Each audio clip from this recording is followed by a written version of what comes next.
વિદ્યાર્થી મિત્રો જોઈશું સ્વાધ્યાય 12.1 નો દાખલા નંબર 7. બહુ મોટી રકમ છે. રકમ જેટલી મોટી દાખલો એટલો જ સિમ્પલ છે. કઈ રીતે? એક તંબુનો આકાર નળાકાર ઉપર શંકુ મૂકવામાં આવેલો હોય તેવો છે. આ પાછું ટ્વિસ્ટ લાયા કે નળાકાર દોરવાનો ઉપર શું મૂકી દેવાનું? શંકુ મૂકી દેવાનું. ભાઈ જેટલી આકૃતિ ક્લિયર દોરવાનો પ્રયત્ન કરશો એટલું જ તમને સરળતાથી આવડશે. તો જોઈએ છીએ. એક નળાકાર દોરી દઉં છું. જોજો સૌથી પહેલા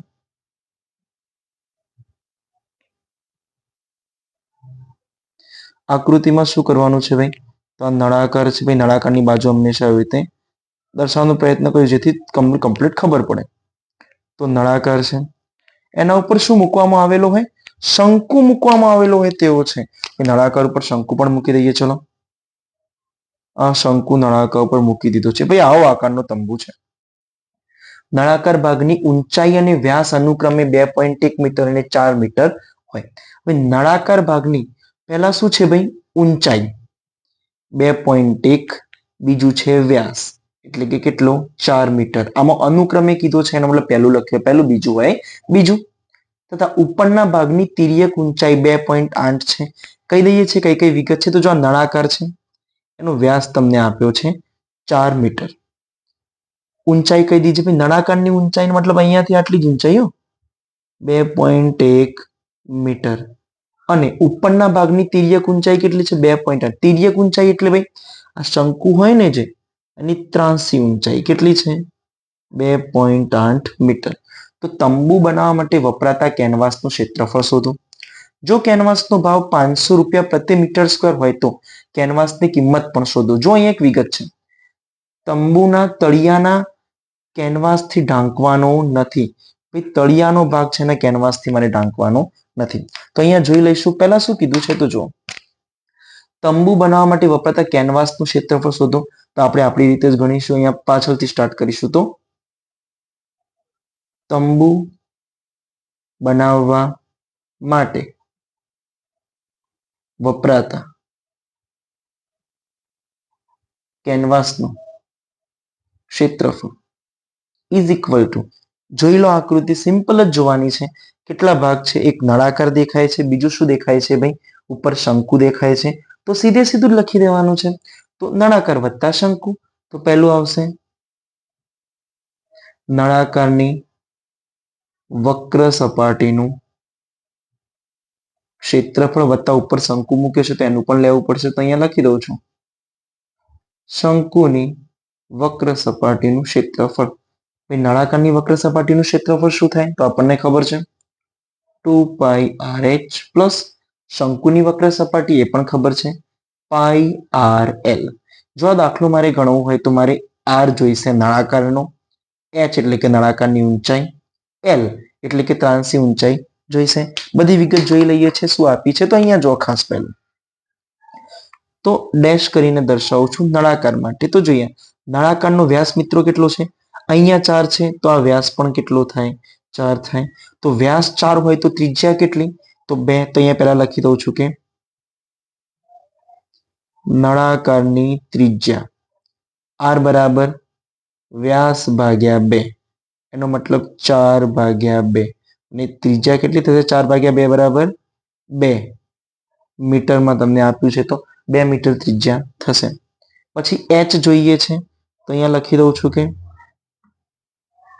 નળાકારની ઊંચાઈ h બરાબર ભાઈ કહી દીધું છે. જો ઊંચાઈ કેટલી છે? 2.1 મીટર. તો 2.1 મીટર. બીજી વિગત તમને મળી ગઈ.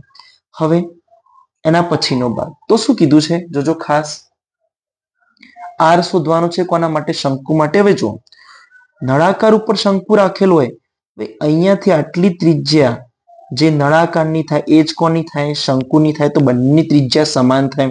તો અહીંયા લખી શકાય કે શંકુની ત્રિજ્યા r ભાઈ નળાકારની હોય એટલી ને એટલી જ એટલે કે 2 મીટર. અને એના પછીની વિગત છે આ એક વિગત આપેલી છે. જો ઉપરના ભાગની તિર્યક ઊંચાઈ, તિર્યક ઊંચાઈ કેટલી છે? તો અહીંયા લખી દઉં છું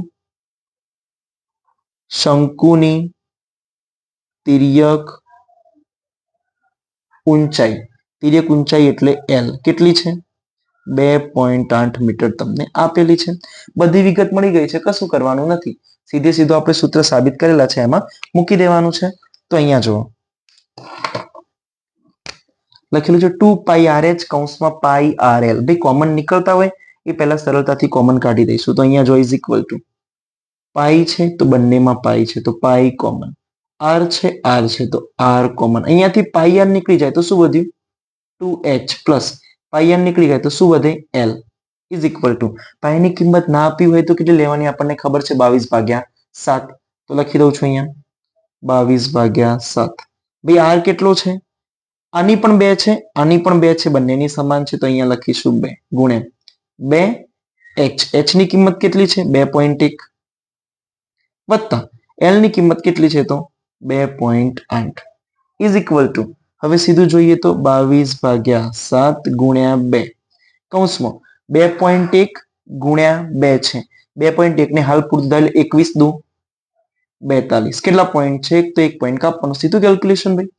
પ્લસ 2.8. હવે 22/7 ગુણ્યા 2 ગુણ્યા કૌંસમાં 4.2 વત્તા 2.8. 4 ને 2 6, 0.8 ને 0.2 એટલે કે 1 થાય તો 6 ને 1 7. 7 7 શું થાય? ઉડી જાય. 22 દુ 44. પણ 44 શું થશે ભાઈ? મીટરનો સ્ક્વેર. કેટલું મળ્યું તમને? 44 મીટર સ્ક્વેર. તો અહીંયા લખી દઉં છું કેનવાસનું ક્ષેત્રફળ શોધો તો પહેલો આન્સર મળી ગયો. કેનવાસનું ક્ષેત્રફળ 44 મીટર સ્ક્વેર થાય. આ ભાઈ પહેલો ભાગ મળી ગયો. હવે આગળ કીધું છે જો કેનવાસનો ભાવ ₹500 પ્રતિ મીટર સ્ક્વેર. આનો મતલબ શું થાય પહેલા એ સમજી લઈએ. તો જો આનો મતલબ થાય આવું લખેલું છે તમને ₹500 પ્રતિ મીટર સ્ક્વેર નો મતલબ શું થાય ભાઈ? તો આનો મતલબ થાય 1 મીટર સ્ક્વેર કેનવાસની કિંમત કેટલી છે?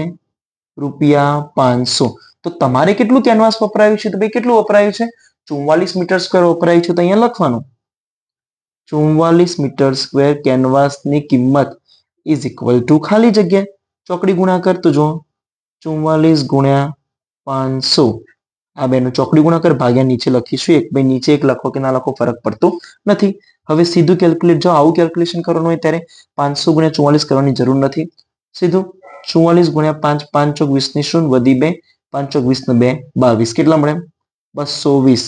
કેટલી શૂન્ય મૂકવાની હતી ભાઈ? 2 શૂન્ય. તો 1 અને 2 શૂન્ય. તો ટોટલ કેટલા રૂપિયા થશે તમને?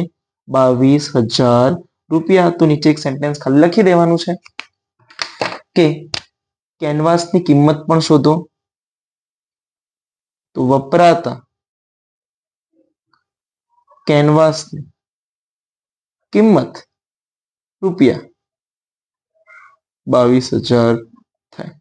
ફરીથી કહું છું દાખલો લાગે છે એટલે એકદમ સિમ્પલ છે, ખાલી રકમ એની મોટી છે. બંને ભાગ જો તંબુ બનાવવા માટે કુલ આકૃતિમાં કુલ દેખાય એનો સરવાળો કરવાનો. નળાકાર દેખાય છે, શંકુ દેખાય છે, બંનેની વક્ર સપાટીનો સરવાળો. સૂત્ર મૂક્યા છે, કેલ્ક્યુલેટ કરીને આન્સર તમને મળે છે 44 મીટરનો સ્ક્વેર. એના પછી 1 મીટર સ્ક્વેરના કેટલા રૂપિયા છે? 500. 44 મીટર સ્ક્વેરના કેટલા રૂપિયા ચૂકવવા પડશે? તો 44 ગુણ્યા 500 ભાગ્યા 1. તો તમને 22,000 રૂપિયા આપણે ટોટલ ચૂકવવા પડશે. જ્યારે પણ વિદ્યાર્થી મિત્રો દાખલો લખો છો ત્યારે પહેલો ભાગ અહીંયા આ લખીશું, બીજો કેલ્ક્યુલેશન આવું લખીશું કારણ કે શોધવાનું છે, ત્રીજો અને કિંમત શોધવાની છે આપણે વિગત લખીશું. સૌથી ઇમ્પોર્ટન્ટ છે કે ભાઈ જો માર્ચ 2020ની એક્ઝામમાં દાખલો પૂછાય તો સૌથી સારું કહેવાય. એકદમ સરળ વિગત છે, આમાં ખબર પડવી જોઈએ. કદાચ રકમમાં ઘણીવાર એવું હોય કે પૈસા બદલીને કિંમત બદલીને આપી દે. 1 મીટર સ્ક્વેરના એક્ઝામ્પલ તરીકે 200 કર્યા હોય તો તમારે એ રીતે એને કાઉન્ટ કરવાનું છે. ઓવરવ્યુમાં એકવાર ક્ષેત્રફળ જોઈએ છે, બંને ભાગનો સરવાળો કર્યો, મેળવી લીધું. જેટલી કિંમત થાય છે એ અહીંયા રકમમાં ખાસ જોવાનું. બધી કિંમતો રકમમાં આપેલી જ હોય છે મોટે ભાગે.